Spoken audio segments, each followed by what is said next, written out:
Imagine this. A group of people who make up less than 0.2% of the world's population have won over 20% of all Nobel Prizes ever awarded. Who are they? They were born with no more privilege than you or me. Many were exiled, persecuted, even imprisoned in concentration camps. Yet today, many of the names that have shaped our modern world, from Albert Einstein to Mark Zuckerberg, from Steven Spielberg to George Soros, share one powerful commonality. They are Jewish. The question isn't why they succeeded. How do they think differently? You might call it intelligence, strategy, or cultural heritage. But at its core, it starts with something deceptively simple, a way of thinking. They don't look at the world as it is, they look at the world as it could be. They don't ask, what do I have? They ask, what can I turn this into? This video isn't about becoming Jewish. It's about how you can adopt a Jewish mindset to become richer, smarter, more resilient. To show you how, I'll share 10 real-life stories, each a hidden gem with a priceless lesson. And I promise you this. If you stay with me until the end, you'll never see the world the same way again. Story 1, From Scrap Metal to Art and Millions. In 1946, after escaping the horrors of a concentration camp, a Jewish father and son, Eliza and her son Isaac, arrived in America with nothing. They started by selling scrap copper. But the father had a different vision. He said, if everyone is selling copper for 35 cents, then you have to make it worth more. Carve it. Tell a story. Put emotion into it. So Isaac studied sculpture. 20 years later, he became a celebrated artist with work in major museums. Then one day, the U.S. government sought to dispose of scrap metal from the old Statue of Liberty.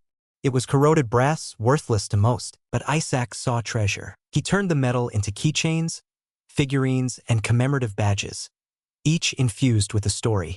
The result?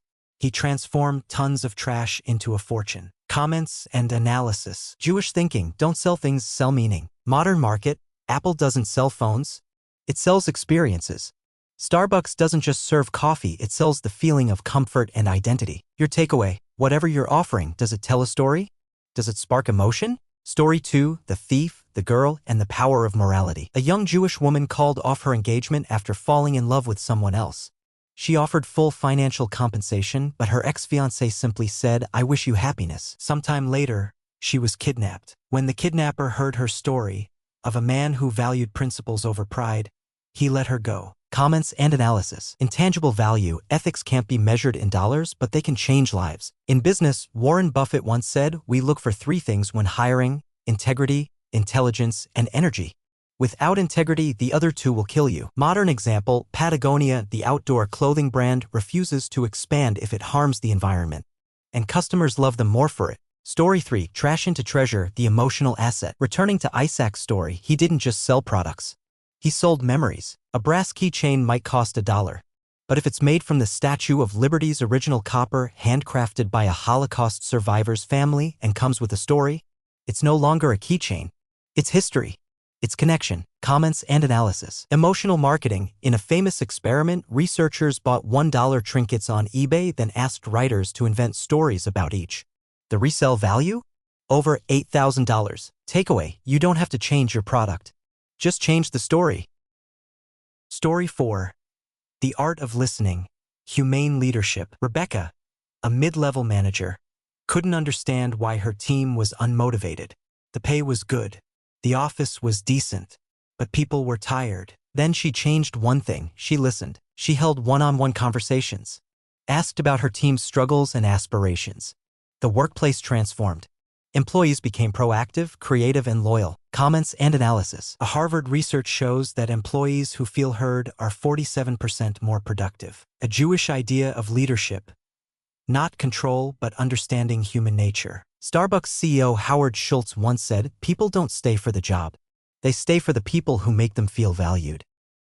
Story 5. The 78/22 Strategy. Focus on the right people. Emily, who ran a fashion boutique, had beautiful products but poor sales. A Jewish consultant told her, 78% of revenue comes from 22% of customers. Don't serve everyone. Serve the right ones. Emily restructured. She created VIP styling, exclusive appointments, personalized care. Her sales exploded. Comments and analysis. Pareto principle, 20% of inputs produce 80% of outputs. Real world, Only 10 to 15% of Amazon users subscribe to Prime, but they account for over 60% of sales. Jewish lens, don't aim for more people. Aim for the right people. Story 6, From Panic to Strategy, The Chicken Farmer. A chicken farmer faced a deadly outbreak. He tried new feed, new medicine, nothing worked. A neighbor asked, "Do you even know what the real problem is?" Turns out the issue wasn't the food, it was the environment. The moment are shifted from emotional reactions to systematic investigation, the problem was solved. Comments and analysis. Jewish children are taught, don't jump to fix the problem. First, define it. Steve Jobs didn't build a better phone, he asked. Why do phones need keyboards at all? The takeaway, the right question comes before the right solution. Story 7, Ralph Lauren, Style from Nothing. Born poor in the Bronx, Ralph Lauren began as a tie salesman. But he believed ties weren't just fabric, they were identity. He designed bolder, wider ties. Then launched Polo Ralph Lauren, a brand not of clothing, but of lifestyle. He didn't compete. He created a new market, British elegance in American fashion. Comments and analysis. Jews aren't taught to be good employees. They're taught to question the market. Ralph didn't ask, "What do I have?" He asked, "What are people missing?" Story 8, Gratitude, The Hidden Power. In a dry, barren region, a small Jewish village survived. Not with riches, but with gratitude. They didn't complain. They learned to store water, compost, plant trees, and support each other. Over time, the village thrived, becoming a model for ecological research. Comments and analysis. Studies show gratitude increases happiness and resilience by up to 40%. In Jewish culture, children are taught to say Modeh Ani every morning, I am grateful for this new day. Gratitude doesn't remove poverty. It makes adversity bearable. Story 9, Solomon's Rabbit, The Power of Focus. King Solomon once told a strange story. A rabbit fell from a tree and distracted 3 hounds who were chasing a squirrel. They lost the squirrel. His point?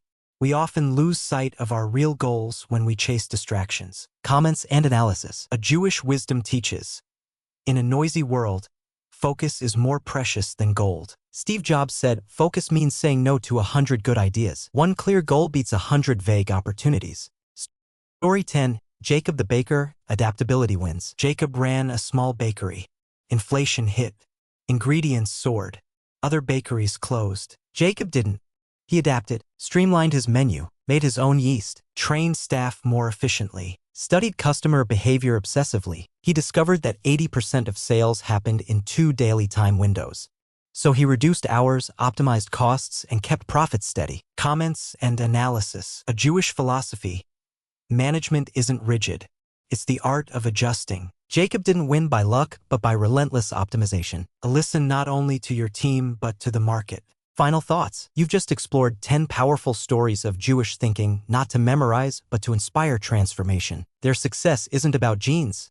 It's about a structured way of thinking, a belief in knowledge, creativity, and ethics, the ability to turn adversity into advantage. Success doesn't come from what you have, but from how you think about what you have. Every setback can be the seed of something extraordinary, if you're willing to learn and brave enough to adjust.